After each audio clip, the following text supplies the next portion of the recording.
that you're getting your own money out of the bank. But why is it a problem? Because it's not your money. You have lent it to them, and now they're trying to get you to keep it in there so that their books look better. Right? Well, their books look better, but they've also used your collateral, right? Your equity as their collateral. So if you pull their equity out, that means that they have to find collateral from somewhere else, which, quite honestly, that's what a lot of this asset-backed securities are, that trying to bring in assets that up to this point. Welcome back, everyone. Really glad you're here today. Now, in this video, Lynette and Kenneth are diving into something they call capital incarceration. And once you hear how they explain it, you will never look at your bank account the same way again. They are making the case that the money sitting in your retirement account, your savings, your brokerage, may not actually be legally yours the moment a real crisis hits. And the argument they build is surprisingly hard to dismiss. Stay all the way through this one, because the part where Kenneth talks about what happened to real clients trying to move their own money, that moment alone is worth every second. Also, drop a comment and let us know where in the world you are watching from right now. It is always amazing to see how far this community reaches, so say hello down below. All right, let's get into it. Hi, you Zangers. I am so happy to tell you that today we have Kenneth with us again. And you know, Kenneth always brings great energy, great thought patterns. I mean, he's really quite brilliant. And so in our last meeting when we were talking, he brought us something that I frankly hadn't thought of in this way. And that's why he's here today. Well, one of the reasons why he's here today, and that is capital incarceration. Right? Think about those words, because of course we're not taught to think of it in that way. But Kenneth, do you want to go into that a little bit more? Yes, absolutely. So the way that I really look at it is when we look at something like our bank account or something like a retirement account, we see the numbers on the paper and we are led to believe that it's ours. What it really comes down to, though, is when you have restrictions imposed on that wealth, when you read the fine print, when you see what kind of contract you have signed up for with that wealth, it starts to unfold into a different story. And it really, to me, the only way I could think of it was it's capital incarceration. They've put a nice chandelier and maybe some nice curtains on the window inside the prison cell. So you walk in there, you think, wow, it sure is nice in here, but it's still a prison cell. Yeah, that's a really good point. And also what edifies that point as well is that Yale law study showing the string of real ownership, and the legal ownership is up with all of the banks that own Seed and Company, and all of us, we're right down there on the very, very bottom as the beneficial owner. So we think that we own something, but we've really loaned it to the bank or any entity where we've made that deposit. Yeah, exactly. One way that really kind of brings it to light is when you put a fund or hold some kind of stock in a retirement account, for example, do you hold the actual certificate of ownership yourself, or is it held in street name at a brokerage? Exactly. It's held in street name. And hey, I became a stockbroker in the 80s. And that was really, up until that point, people held their stock certificates and they held their bond certificates. And so I remember a huge push to get assets in-house, and they would pay me extra if I could talk my clients into them when they bought something to leave it in-house, because then they get to use that equity for as their collateral, and they can borrow and do anything they want with that money. Yeah, exactly. So when we look at, like you said, that law study, it's that chain of custody. Yep. Who really is the legal owner? Us as the beneficial owners. In a time of relative peace, maybe that distinction doesn't matter so much because you have the illusion of ownership. That's kind of like they give you visitation rights to that wealth. They pass down the proxies so that you feel like you're voting, right? They'll pass down the dividends. They don't really have to do either one of those things. Yeah, right. They don't. Yeah. They don't really have to do it. But if they didn't do it, then you would not feel like you own something. Yeah, exactly. Right? And go back to 2008. You were a lot younger then. So was I, frankly. But I remember it very well. And maybe a lot of you out there also remember that. Did anybody go to jail? Your retirement account, your bank savings, your brokerage portfolio, you think that money is yours. But Kenneth said it perfectly. He said this: they put a nice chandelier and curtains inside the prison cell. You walk in thinking it looks great, but it is still a prison cell. And here's what the data confirms. When you hold assets in street name at a brokerage, you are not the legal owner. You are the beneficial owner.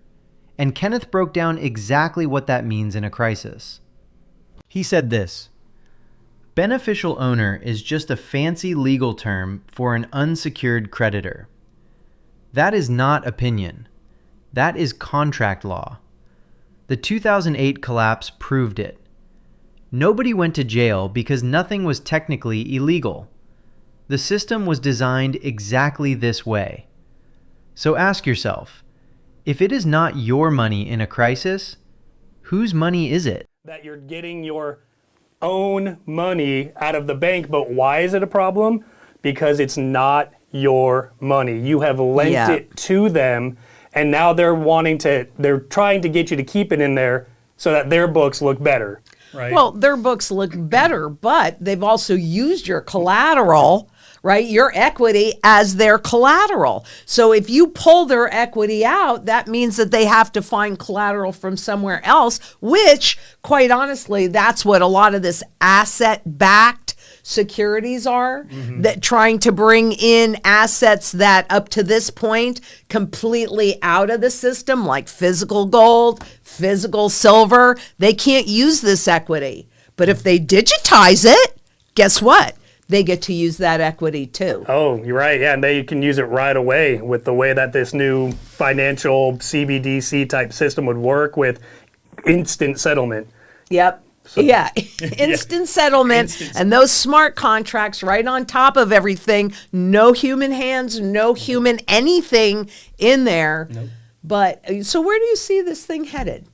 Well, when we talk about the overall picture of capital incarceration, one other thing that I see is a lot of people have these retirement accounts that they've been working their whole life for. And they, like I said, they look at that number on the statement. And they think that's theirs. And they think it's theirs. One way to really look at that is, do you own 100% of that number on that paper, or does the government have an embedded claim on that number as well right off the bat?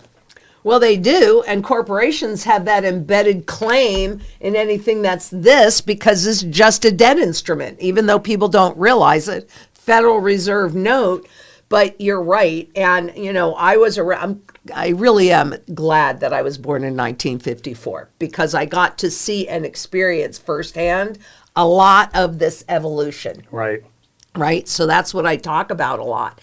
And when I stop and I think about what was happening in the 70s and the 80s when I became a stockbroker, right? What was happening in the 70s? We were transitioning into a pure debt-based monetary system. Right? And so, they needed collateral because it's all about growing debt. And today, when you listen to the talking heads on Wall Street, on Bloomberg and CNBC or whatever, it's about everybody being able to have access to credit to take on even more debt when the debt that's already out there, because you referred to zombies, right? Yeah. We can't pay this debt back. But that's what the system is demanding. And Not only that, Alphabet, did you hear about the 100-year bond they just issued? No. Yeah, they just issued a 100-year bond and at a fixed rate, but we don't know what the rate is. And it was oversubscribed. Wow. Like oversubscribed. For a 100-year bond. Right. Yeah, and so... But think about that for a minute, Yeah. right? Because this is an advantage that we here in the U.S. have with 30-year fixed rate mortgages, right? And it is the government's plan all along to repay that debt with currencies that have less and less and ultimately no value at all. Yeah. But if they can get that fiat money today that still has a level of purchasing power, and where's that money going? It's going into the AI boom and building out the data centers, which then means that it's going to cost you a lot more for your energy. It already is. And water. And water. Really good point. Yeah.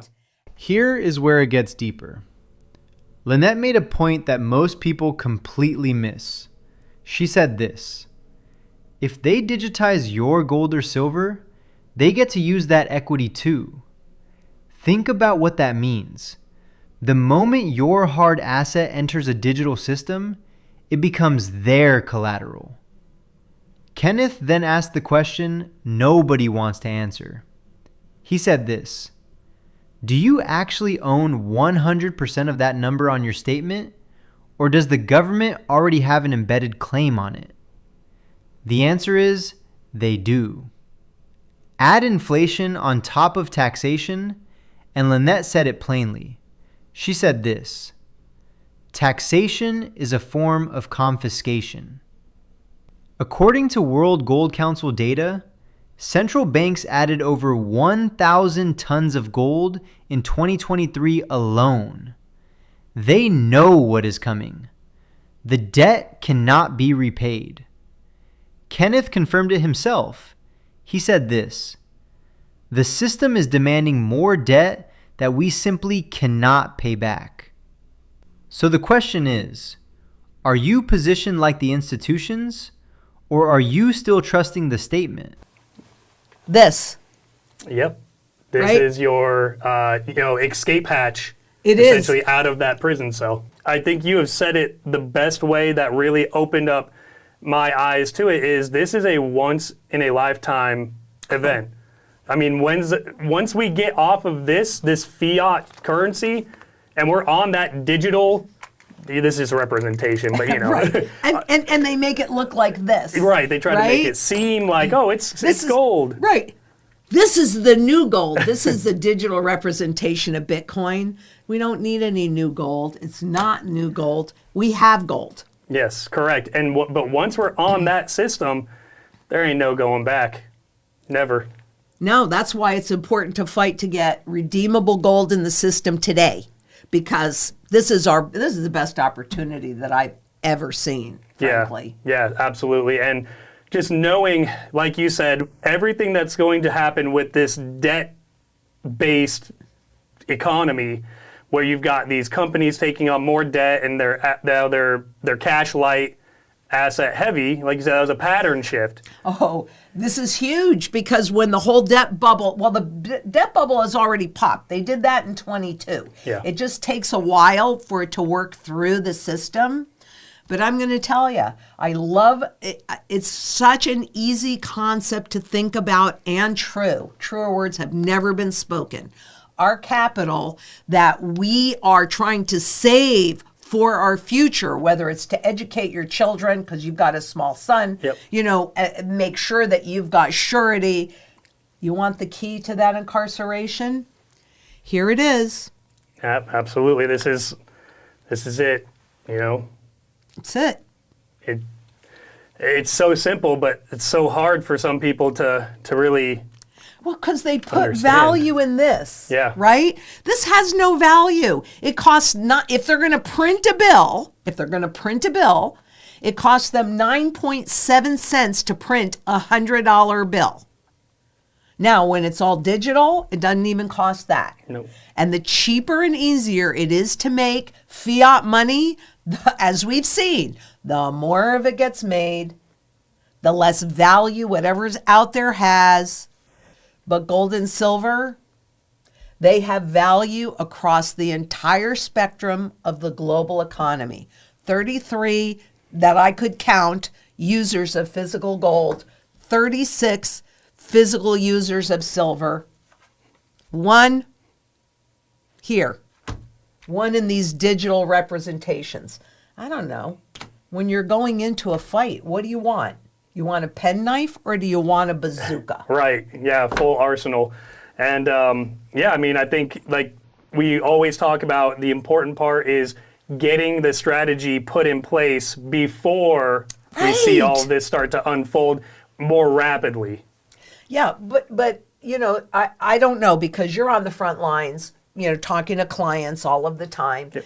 And so are you noticing that people will put a strategy together and then have trouble executing it, or this has gone really easily? People are more open these days. What are you finding on the front lines? Well, when it comes to capital incarceration, I actually had 2 instances back to back of clients who wanted to protect their wealth and get it out of that prison cell. And they were faced with problems doing that. Yeah, their banks did not want to let that transaction go through. No. This is the part that should wake everyone up. Lynette said something that cannot be unsaid. She said this: once we are on that digital system, there is no going back. Never. And Kenneth shared real client stories, actual people trying to move their own money. And he said this: their banks did not want to let that transaction go through. This is happening right now. Not in theory, not in the future, today. And Lynette's closing point was simple. She said this: the sooner you get it done, the better you can sleep at night. Physical gold and silver are the only assets outside this system. No counterparty, no contract, no prison cell. The window to act is open right now, but that window is getting smaller every single day. So what do you guys think of this? Leave your thoughts down in the comments. Please like and subscribe, and I will see you in the next video.